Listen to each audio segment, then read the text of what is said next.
This is Europe in 1914, and it basically looked like a giant ticking time bomb made of fancy hats and bad mustaches. There were two main groups of buddies: the Central Powers, Germany, Austria-Hungary, and Italy, and the Triple Entente, Britain, France, and Russia. Take note of these lines because everyone was basically legally obligated to punch anyone who touched their friends. So, see this guy? This is Archduke Franz Ferdinand, the nephew of the guy who ruled Austria-Hungary. Such a nice guy. Oh no! He was shot by a Serbian named Gavrilo Princip, who was literally just eating a sandwich after a failed bombing attempt. How sad. Austria-Hungary was furious and decided to declare war on Serbia, which triggered Russia's protection mode, which triggered Germany's let's invade everyone mode, and Russia called its homies blah blah blah, until suddenly the whole continent was a giant bar fight. Germany tried a pro-gamer move called the Schlieffen Plan to knock out France in 6 weeks by running through Belgium. They thought Belgium would fall, but Belgium actually fought back. Really well, too. And Britain joined the chat because they really wanted to help the French buddies. Then came the trench warfare, which is basically just digging a hole and sending a whole bunch of dudes to run at the other side, just to get ripped apart by machine gun fire and artillery.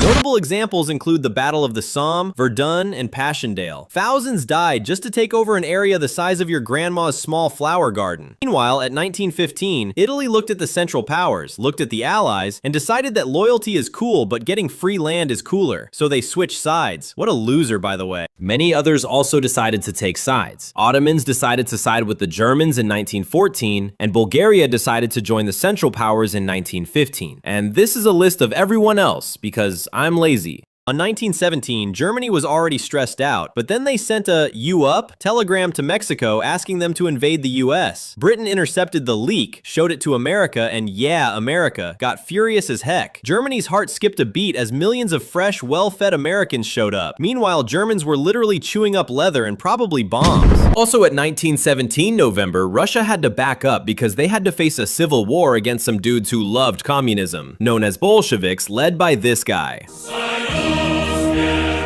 Germany was 100% cooked. 1918 it was, and Bulgaria was doomed on September. Ottomans wrecked on October, and Austria-Hungary, say goodbye to them. Finally, the Emperor Wilhelm II decided to quit his job as emperor, and finally, on November 11th, 1918, the war ended, after Germany got its ass whooped hard by raw Allied counterattacks with the help of mighty America.